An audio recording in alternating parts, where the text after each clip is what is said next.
maybe take the dog out or anything like that. It does look much drier outside. This will look just outside of our studios. We had rain coming down on the camera just about 30 minutes ago. Now we're seeing some sunshine. So this is going to be the forecast into this evening. Some of us see sun, some of us see a quick little shower. Nothing too widespread out there for the rest of today. As we head into tonight, we'll continue to chance at least for a few showers, but there are some big changes heading our way. We'll have a look at that full forecast coming up. Well, there's been some complaining about Grovetown trash services either delaying trash pickup or not showing up at all, and neighbors say the issue started more than a month ago, and no matter how many times they email or call, they get nothing. Our Tradisha Woodard reached out to Meridian Waste to try to get some answers. The garbage that's out there was last Wednesday. They didn't even pick up last week. Norman Booker says it's been an ongoing issue for 8 weeks. Not picking up on parts of the road. It's no different for many other residents with Meridian Waste. Garbage piling up, leaving some residents feeling overwhelmed. You're not going to take my money if you don't pick up my trash. I actually had to take about 6 or 8 bags with me Saturday to a different disposal location. Were you able to talk to anyone about the issue?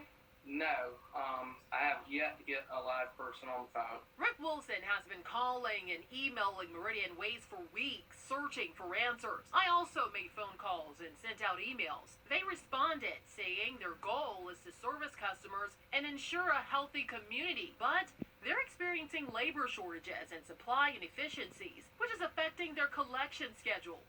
Some residents, like Rick, say they understand the issue, but the lack of communication and inconsistent scheduling is frustrating. You've got more answers in 3 hours than I've been able to get in about 30 days. He says many residents want to be notified of the issue. Just a simple email or a simple phone call would be all I'm asking. An issue he hopes is soon resolved.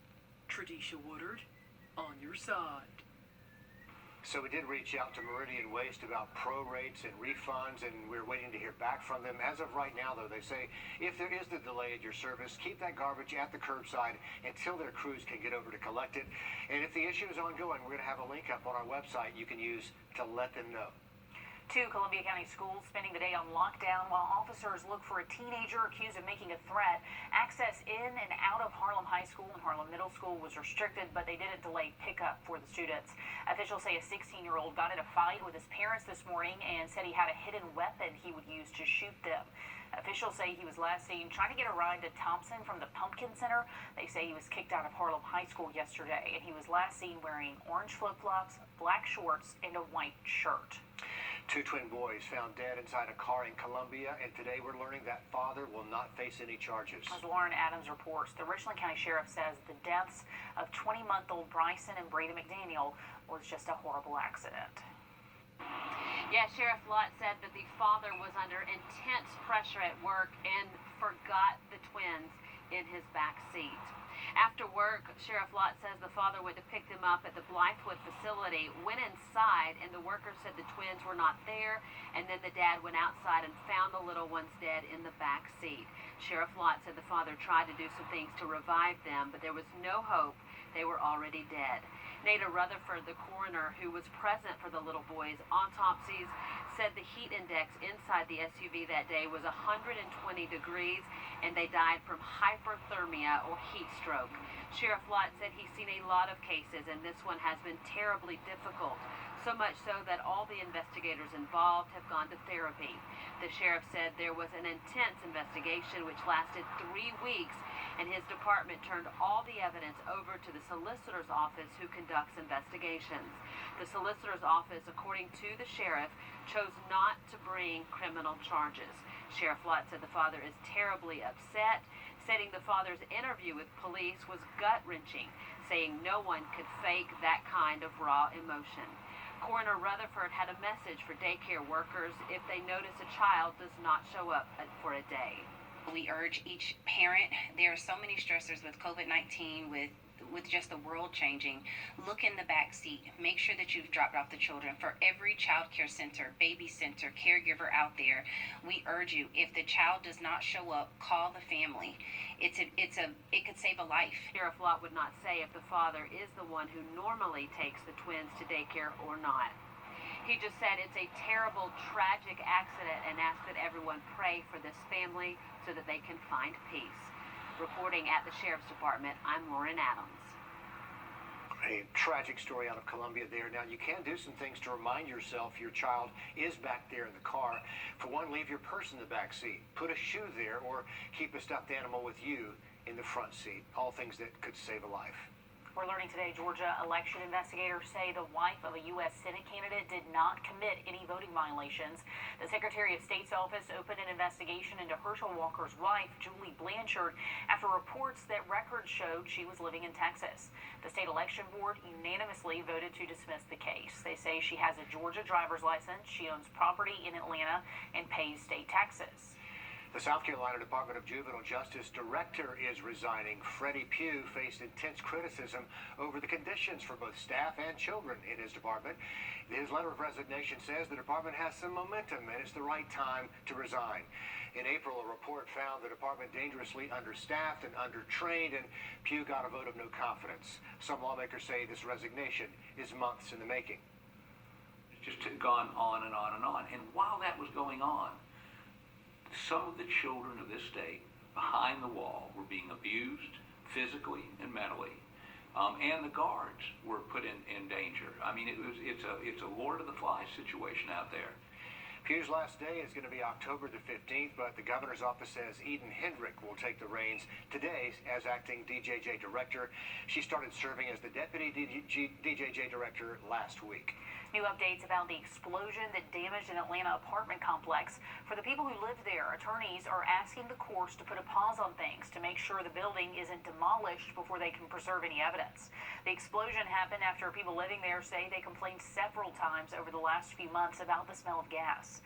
Heavy equipment arrived on site last night there in Dunwoody, and that's when attorneys scrambled to block that demolition. The last of 3 electric buses makes an appearance in Augusta. First day of fall for us is actually going to feel like fall by the time we wake up Thursday morning. We'll have a look at that first alert forecast coming up. And after the break, doctors, nurses, teachers in South Carolina all calling on state leaders to get back together and talk about COVID precautions in schools. Why are people driving to Waynesboro Chrysler Dodge? Down 25. Good to go. Waynesboro.com.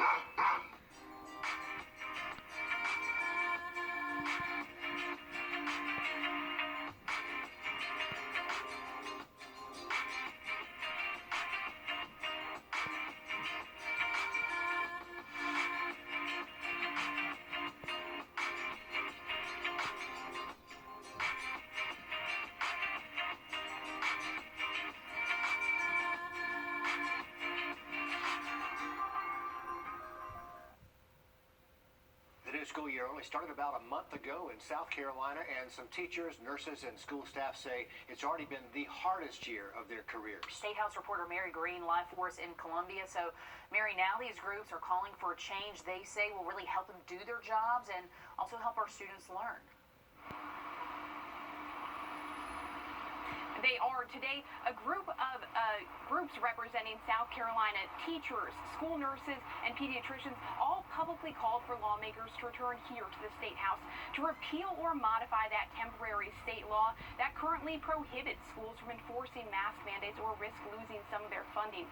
These groups are urging state lawmakers to give districts the power to do what they feel is best for their schools, their students, and their staff, and they say this cannot wait any longer. There can be nothing more urgent or important than protecting the health and learning of all of our children in South Carolina. Leaders from 2 of the state's teachers associations say that learning's been even more challenging with so many people out. DHEC reports more than 22,000 total students and staff have been isolated just since the start of the school year, about a month ago. That means they've had a confirmed or probable case of COVID. And DHEC says more than 88,000 students and staff have had to quarantine because they've been in close contact with someone who is infected. These numbers are what schools have self-reported, so doctors say they're likely are higher in reality. Those 2 or 3 students that are quarantined this week, next week it's a different 2 or 3 students that are quarantined. There's not a break. It becomes more of a revolving door. So there's not a lull in the action for our teachers. They're consistently having to work with students who are not in the classroom, and that is incredibly taxing and frustrating on our teaching force. A Of course, these concerns about learning are in addition to concerns about students' health and safety. Today, South Carolina's pediatric hospitals report 30 children are hospitalized with COVID-19, 9 of them in critical care and 5 of them on ventilators. None of them, they say, are vaccinated.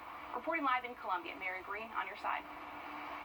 All right, thanks for that, Mary. And school nurses at today's new conference say getting rid of quarantine requirements is not the answer to keeping kids in the classroom and safe. They say that's because they're seeing a lot of students who are close contacts of others with COVID later testing positive for the virus themselves.